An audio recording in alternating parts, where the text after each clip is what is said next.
DreAllDay.com. You're now tuned in to the show where you learn the discipline to show up day after day, to do the work, the confidence to put yourself out there boldly and authentically, and the mental toughness to continue showing up, doing the work, putting yourself out there, even when the success you've expected to achieve has yet to be achieved. And on top of all this, you get a huge dose of personal initiative, which is the go-getter energy that moves any one of us, including yourself, to go make things happen instead of waiting for things to happen. And then we put all this together into one bundle, one package, one framework, one method, one philosophy, one book, a bunch of books, a bunch of master classes. All of this is all under one umbrella that is called Work on Your Game. My name is Dre Baldwin, also known as Dre All Day, and welcome to the show. And today's topic is standards. Standards are the enemy of mediocrity. Standards are how you stay out of being mediocre. Standards are how you stay at your highest possible level of performance. And standards are, if you don't have standards in your life, and you might think you have standards, but we want to make sure that you have some clear standards, clearly defined standards, clearly laid out standards, and everyone around you needs to know what your standards are. Not that you had to announce it or put it up on a board, but we're going to get into all of that as we get into this episode. So before I go any further, first of all, let me inform or remind you that I have a text message line where I want you to text me and tell me the most valuable insight or idea that you gleaned from today's masterclass. My number is 305-384-6894. When you text me there, not only will you be able to engage with me directly, I spend time every single day going through and replying to my texts, you also will be in my texting community, which means you're going to receive my daily motivation text, which I send out every single day to everyone who's in my text community. So again, the number is 305-384-6894. Now, on this topic of standards, first of all, I want to refer you to episode 1291, where I told you how to raise the standards of a group, because every group needs to have standards. Any group that's going to be successful, there needs to be standards in place. So make sure you check out episode 1291. Also check out episode 1331. Never lower the bar of standards, because once you have certain standards, you want to keep it there. Your job is to find the people who can hit those standards, not lower the bar, so you can bring more people in, especially if they're bum people. You don't want to bring lower quality people into any organization once you already have set the standard. And also episode 1026. Your standard is the best that you can do. When you know what you're capable of, now you got to live up to that on a consistent basis. That's something that I talked about in my book, The Third Day. I also talked about it in Work on Your Game. And once you know what you're capable of doing and you know what your potential is, now you have created the responsibility of living up to that capability and living up to that potential. And that's the mental challenge. That's what the third day is about. That's the mentality of the third day, is a decision that separates the pros from the amateurs. That is the subtitle of the book. It's all about you making the choice to show up and give your best effort consistently. It's not a matter of happenstance or luck or talent that you can show up and give your best effort all the time. Now, you give your best effort once in a while, that can be a matter of happenstance, but doing it all the time must be an internal choice. That is not something that just is going to randomly happen to or for you. So let's get into our points here today. The topic, once again, is standards are the enemy of mediocrity, because one of the biggest challenges, actually, before we get into our points, I just said that, now I'm gonna go against it. One of the biggest challenges of living up to our standards, or just being our best on a consistent basis, is that we don't have the standards in place.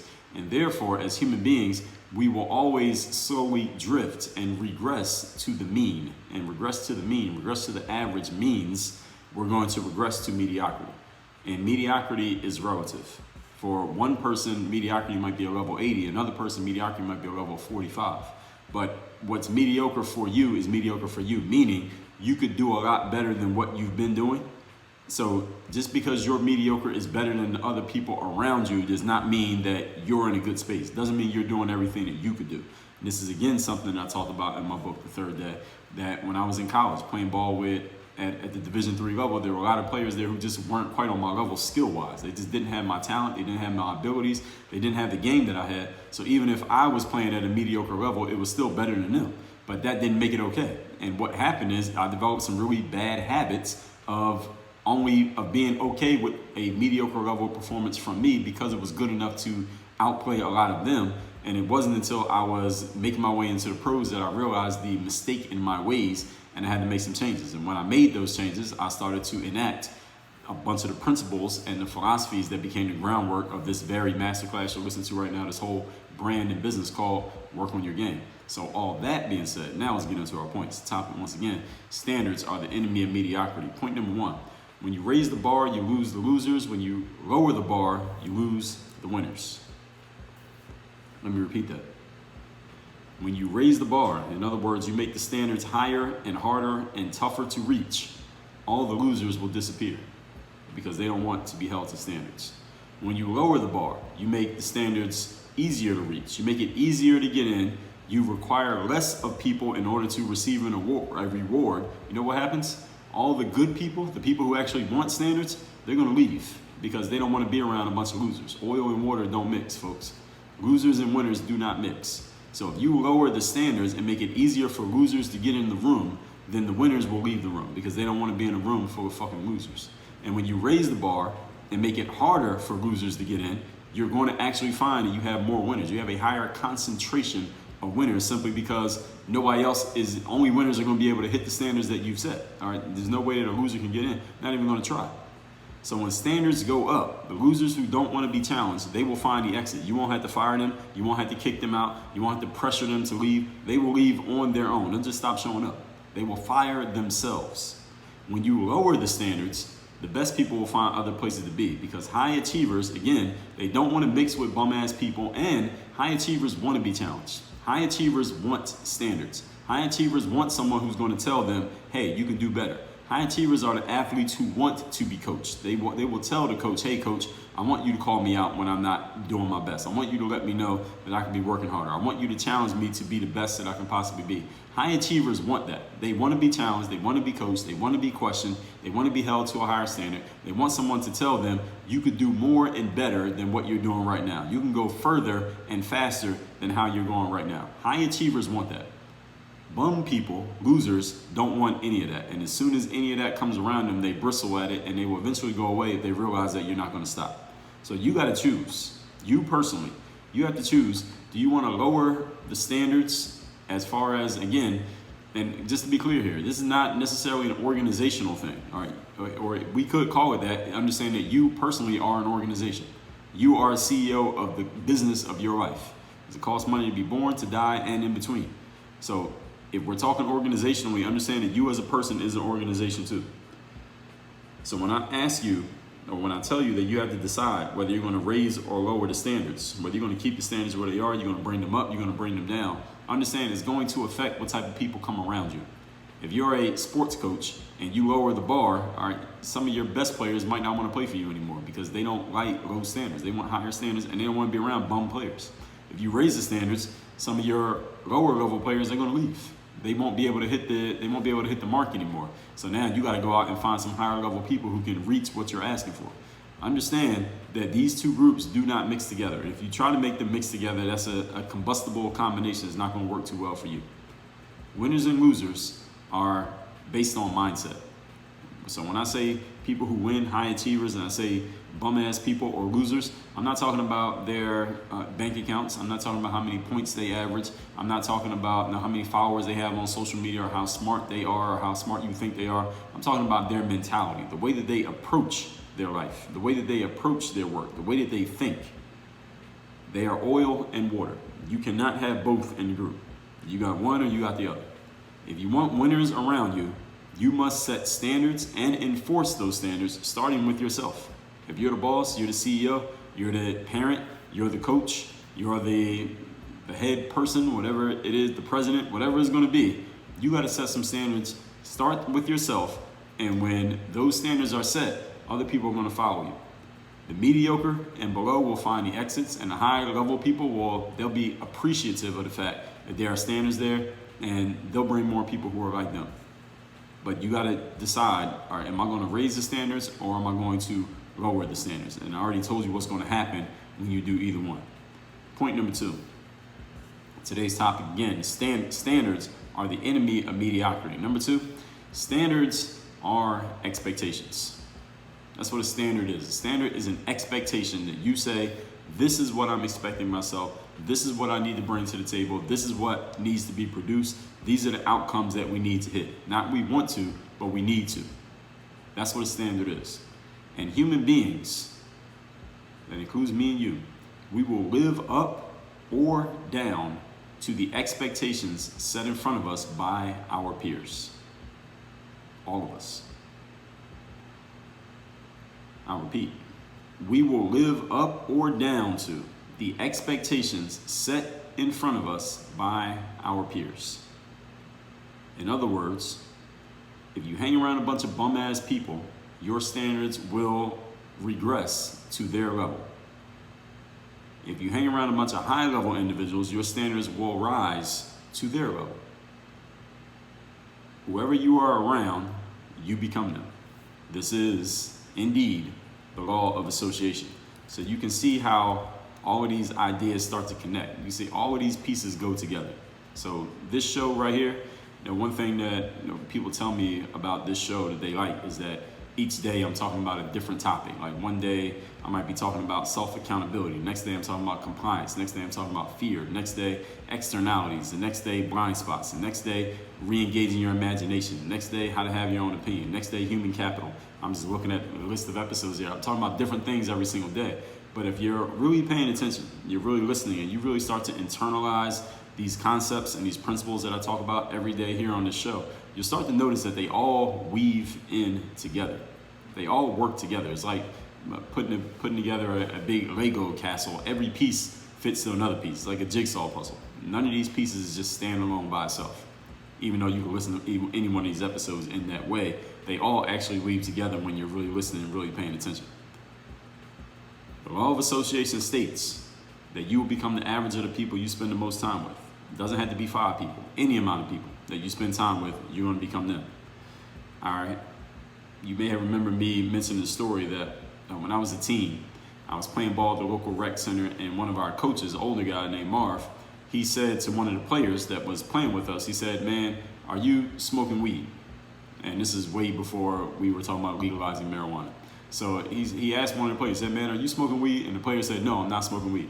And Marv, the coach, said, "Well, look, I was driving around the neighborhood and I saw you stand on the corner with a bunch of dudes who I know smoke weed." And the player said, "Well, coach, just because I'm standing there with them does not mean I'm smoking with them," which is true.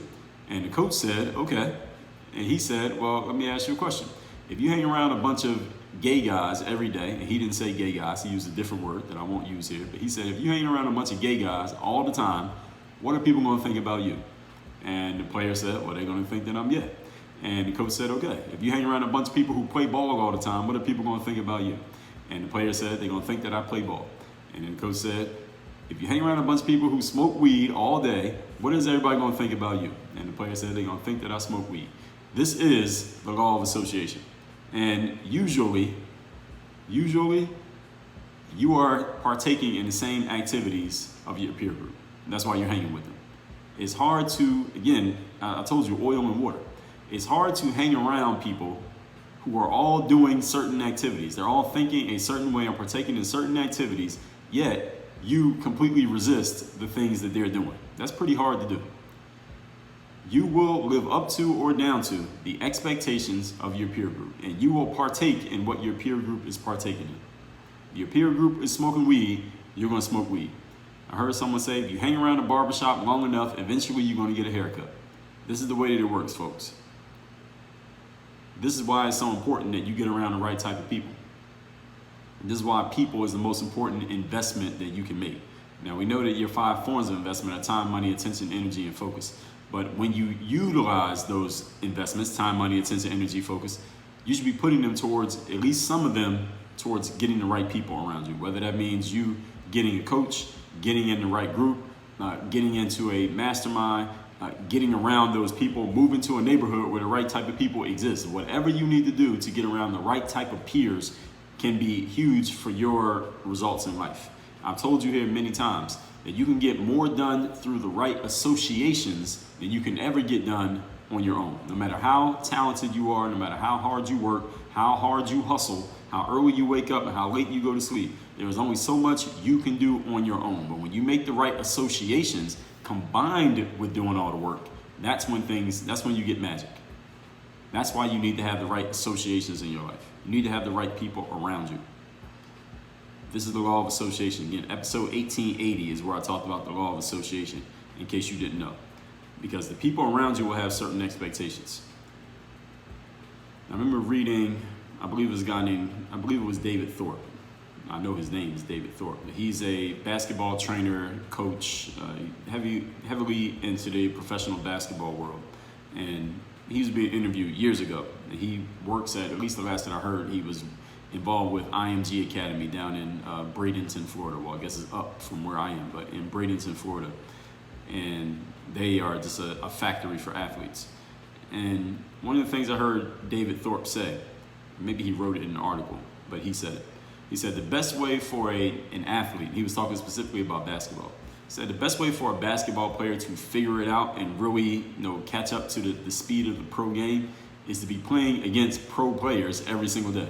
Get in the gym with a bunch of guys who are already in the NBA or already playing overseas, and you get on the court and play with them every day. Because eventually, one of two things is going to happen. Either A, you will just drown in that ocean. You just can't keep up, and you're going to realize that this game ain't for you, and you're going to stop showing up. Or B, you will adjust, and you will catch up to the speed of the way that these players play.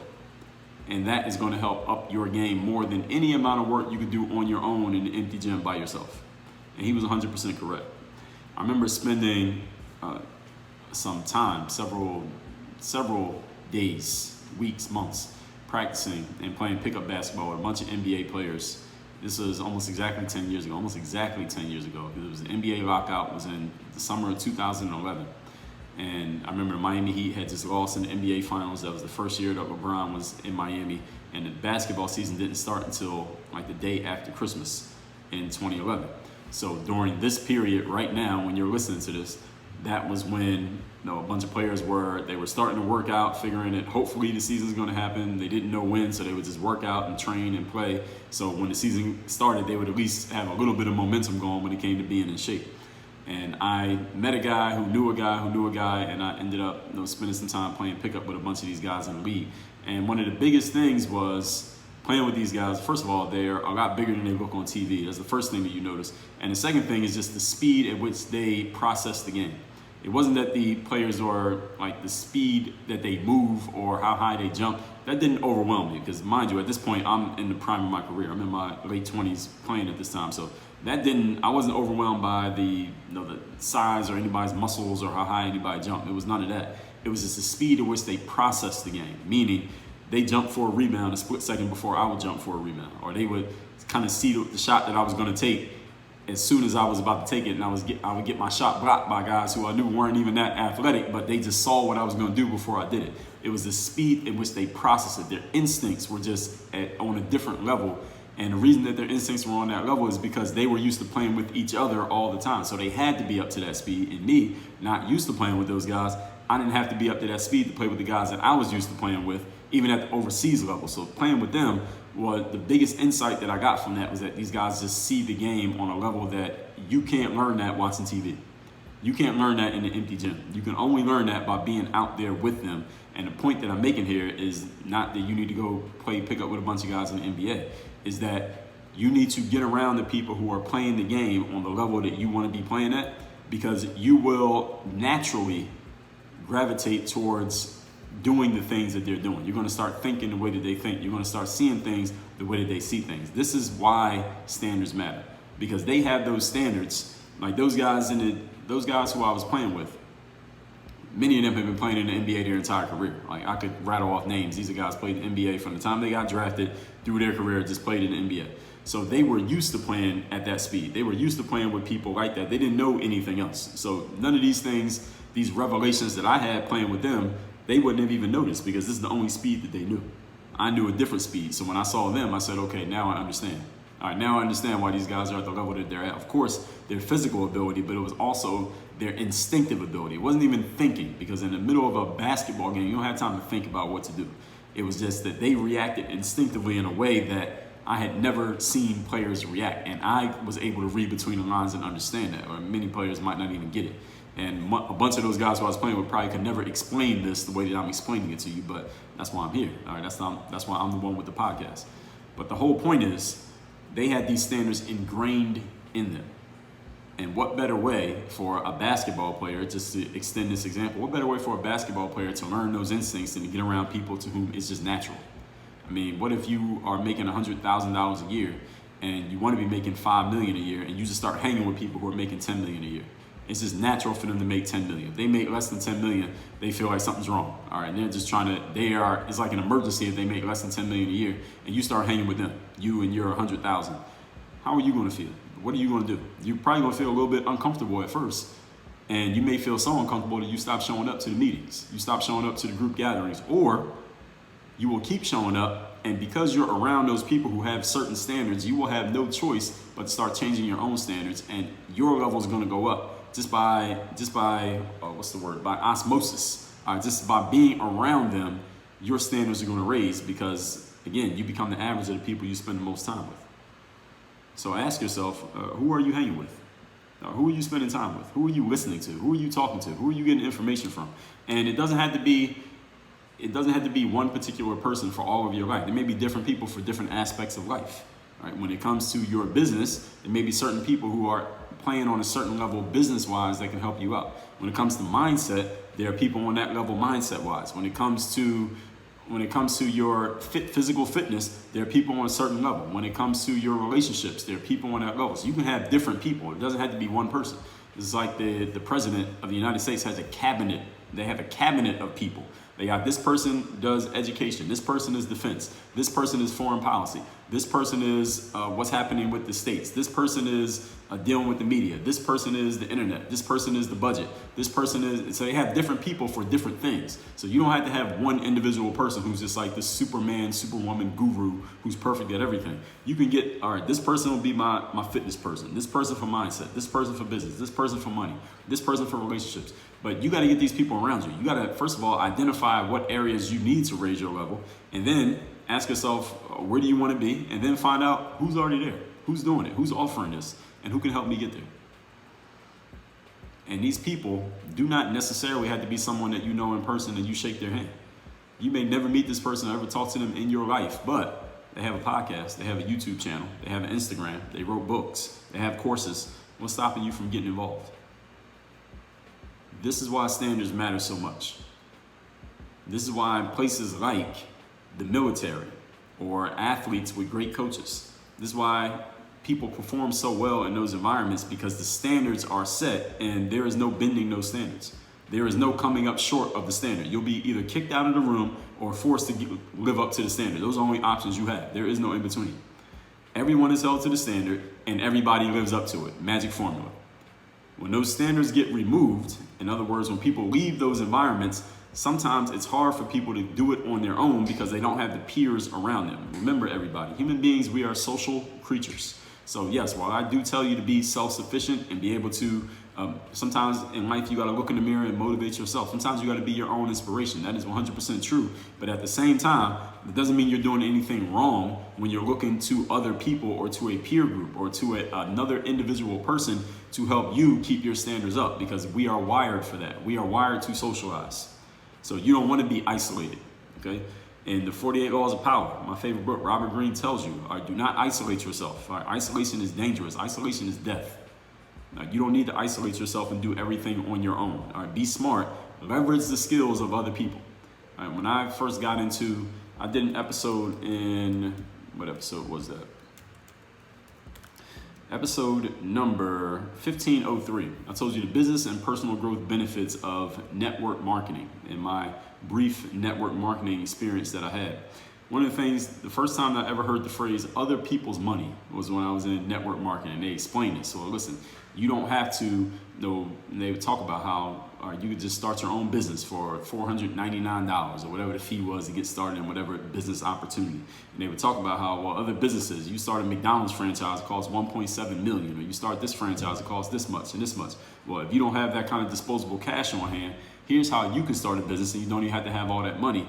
And one of the things that they talked about was utilizing other people's money. All right, so you come up with this $499, now you leverage other people's money and you start building your own business. And one of the points, the point that I'm making by even bringing it up, and when I talk about standards and expectations and how we live up to the expectations that are around us, and when the expectations are removed, we don't live up to them. Human beings, we are social creatures. So sometimes in life, it makes sense to leverage another person's intelligence. All right, you can't learn everything on your own, as they say. This is why you don't want to go out and try to make every mistake by yourself. You don't have enough time. You don't have the bandwidth to do that. Learn from other people's mistakes and take their knowledge and say, okay, well, I won't even try that because I already know it doesn't work. Somebody already told me that. Somebody already explained that. This is why you leverage other people's knowledge, leverage their experience, leverage their money, leverage their intelligence, leverage the things that they have already tried that they know does not work, and then you can go do your own thing. When I put together things like my sales funnels, any of you who's read any of my books, The Mirror of Motivation, The Third Day, Work on Your Game, The Bulletproof Bundle, any of those books that I put out, and you go to those pages, those landing pages that have where you actually order the books, I didn't just come up with that design out of nowhere. I wish I could lie to you and tell you that I did, and I'm just a design genius who came up with all that. No, I modeled that after people who are already doing it before me, who already went through all the testing, they already went through all the trials, and they know what works. And they said, look at what I did, this works. Model yours after mine. And that's exactly what I did. Dre, model your page after my page. That's exactly what I did. I modeled their work. So I didn't have to come up with it on my own. I don't have to be the genius at everything. I can leverage other people's intelligence. You should be doing the exact same thing. And this is why it's so important that you have the right peer group around you. And at the same time, make sure you're flipping it on yourself and asking yourself, are you the type of person who other people want to be in their peer group? What do you bring to the table that would make you valuable to other people? This is why, again, as social creatures, why we have coaching, masterminds, shows like this, so you don't have to remember. That is the very point. Your peer group are the people that you interact with the most, even if it's just virtually. Or you listen to this show every day, hopefully I can be part of your peer group, even if we never meet. What are you reading and watching and listening to on a daily basis? Being that you have that device that's in your pocket right now that is within arm's reach of you 24 hours a day, what are you engaging with there? Is it something that's helping you get to where you want to go? Is it holding you to a standard, or is it lowering your standard? You know the answer to that question. Point number 3. Today's topic, once again, standards are the enemy of mediocrity. Number 3, what are your personal standards? I mean, just with you, with yourself, that nobody knows about, just you looking in the mirror. What are your personal standards? Because the higher your own standards, the easier it will be for you to deal with other people's standards. See, it's easy to live up to standards that are imposed upon you when you're used to having standards imposed upon you. The more disciplined you are with yourself, the easier it is to take and accept discipline from other people. See, one of the things that I remember when I first met my earliest business mentor, a woman by the name of Donna St. Louis. And she had this exercise that she took me through. She said, name every job you ever had up to this point before you start playing ball. And I started naming all these jobs. I had like 20 jobs before I played basketball. Before I graduated college, I had like 20 different jobs. I started working when I was 14. And I started listing out all these jobs, and she would ask these questions. She would say, well, what was it that made you valuable at that job? What was it that the boss most liked about you? What did your managers most like about you when you worked at Pizza Hut or at Rita's Water Ice or McDonald's or CVS or a movie theater? And I'm answering the questions. And as we go through this exercise, a very interesting thing happened. Mind you, this is 2014, 2015. Donna and I are having this conversation. And as I'm answering the questions, she showed me what I was giving her as answers. She said, you know what, the number one thing that everybody valued about you at your jobs was your dependability, was your discipline, the fact that you were reliable, that you showed up all the time. And magic formula, here we are, 2021, and it's the main thing that I talk about, is showing up every single day and doing the work. That was ingrained in me, and that was over 20 years ago that I started working, and then told her that 6-7 years ago, and she pointed it out, and here we are today. I got a book called The Third Day that's all about showing up every single day and giving your best effort. Now, I'm telling you all that to tell you this. We got to go back even further.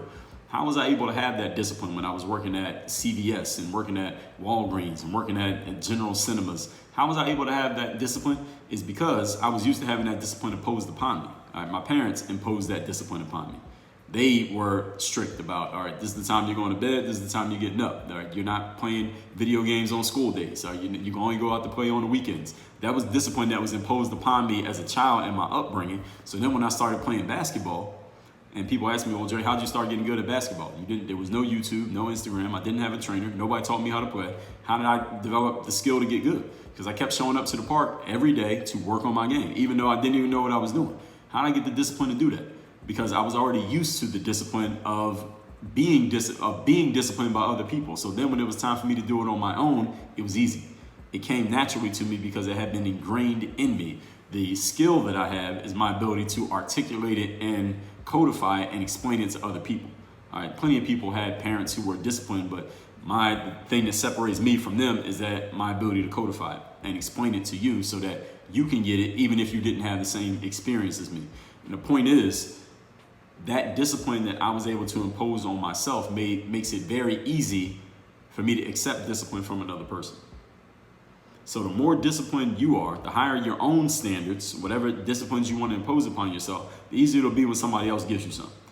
And any of you who's ever been in a position of leadership, or you ever tried to mentor or coach another person, or you've been a boss or a manager at a job, and you're trying to give somebody some standards or some disciplines, and they kind of bristle at it, they roll their eyes, they don't want to hear it, they get mad at you because you're holding them accountable. Those type of people is because they're not used to discipline. All right, they've never had it for themselves. It was never imposed upon them any time in their life. So when you finally try to give it to them, they don't quite get it. They don't really want to hear it. Now, it doesn't mean they can't come around to it, but this will give you a good clue as to what somebody is used to when you impose discipline upon them. How do they take to it? Do they want to hear it? If they don't, it's probably because they've never had discipline imposed upon them ever in their lives, not even by themselves. The higher your own standards, the easier it will be to deal with other people's standards. In my book, The Mental Workbook, which you can get as part of the Mental Game Advanced Bundle or the Mental Game Super Duper Bundle, where you go to mirrorofmotivation.com or thirddaybook.com. That's the best place to get the best offer on the mental workbook. Or you can go to workonyourgame.com/books and you can order the mental workbook a la carte by itself. But I'll tell you, you get a better deal if you go to Mirror of Motivation or Third Day Book. But anyway, in the mental workbook, I help you lay out your own personal standards. I help you lay out your personal code of conduct that you're going to give to yourself. The more you are held to standards by people that you respect, the easier it will be to live up to higher standards as life goes on. So this is how having a parent or a teacher from a young age, or even a sibling from a young age who holds you to standards and imposes discipline upon you, makes it really easy for you to accept discipline from another person as you go out into the world. Now, if you didn't have that, unfortunately, doesn't mean you're a lost cause. Doesn't mean you don't have a chance. It just means it might be a little bit more of an uphill climb. This is why students who have strong influences at home, and studies have shown this, students who have strong influences at home, meaning very involved parents who are paying attention to what they're doing in school, those students usually do better in school. You know why? Because the standards of school are easy to meet when you have parents at home who are already preparing you to listen, respect authority, be disciplined, and meet standards. Statistics have proven this out overwhelmingly, and I would bet that this also applies, even though it can't be measured in the same way, in something like sports. I bet it also applies in something like business. I bet it also applies in relationships. That the earlier and the more consistently anyone has standards imposed upon them, even if you do it to yourself, the much easier it is to live up to standards when someone else is imposing them upon you. So all that being said, let's recap today's class, which is standards are the enemy of mediocrity. I gave you some episodes to refer to where I talked about standards in the past. Make sure you check those out. They are linked down below. Point number one, when you raise the bar, you lose the losers. When you lower the bar, you lose the winners. When standards go up, the losers will find the exits because they do not want to be held to any kind of standard or discipline. When standards go down, the winners will leave because they want to be held to standards. And if you remove standards, they will go find somewhere that does have standards, because bum-ass people and winners, high achievers, are oil and water. They do not mix. They don't want to mix. And if you try to mix them, you will fail. Point number two, standards are expectations. And human beings, because we are social creatures, we will live up to or down to the expectations set for us by the people around us. If you hang in a barbershop long enough, you're going to get a haircut. You hang with weed smokers, you're going to smoke weed. You hang with people who are making a lot of money, you're going to make a lot of money. Or in any of those situations, you will find the exit and get away from those people because you just don't want it to match whatever the standard happens to be. And standards do not have to be positive. They can be negative. But understand, you will do whatever the people around you are doing. So that's why associations matter so much. Take your 5 investments and invest them in people. Point number 3, what are your personal standards? Just you with yourself. The higher your standards, the easier it will be to deal with other people's standards. In the mental workbook, I will help you lay out your personal standards and code of conduct. You can get them in either one, Mirror of Motivation or the Third Day Book funnel. Just go get that book free.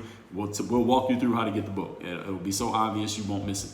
This is why students who have strong influences at home always do better in school. This is statistically proven because that student has someone holding them to a standard already at home, so it's easy to live up to a standard at school. People who are not used to being held at standards in their regular day-to-day life, as soon as they come across standards, they run into some challenges. It creates some friction, like we talked about a few days ago. And you want to eliminate that friction. Start holding yourself to a standard before anybody else has to do it. Now, it doesn't mean other people won't do it, but when you're used to it, then it's much easier to accept from another person. Now, I want you to text me. Tell me the best thing you got from today's class. My number is 305-384-6894. And also, any of you who's looking for someone who can help you set your standards, help hold you accountable, be that peer that can call on you and hold you accountable and point out, hey, you said you were going to do this. This thing needs to be done. Here's the steps that we need to take next. We're going to talk about this next time we connect. You may be a great candidate for my 3rd day mastermind. It is the only place that I offer direct coaching for people in the business world, professionals, athletes, and for your personal development. The only way to get into that mastermind is to hop on a Zoom call with me first. I do not let just anyone in there. You have to talk to me first. I want to know who you are, what you're about, where you're at, where you want to go, and how I could possibly help you. The way you do that is go to the link down below in the show notes here. It's workonyourgameuniversity.com. Click the link that says join the mastermind. You'll fill out a quick form. You'll schedule a Zoom call with me, and we'll talk about what we need to talk about. Work on your game. Dre all day.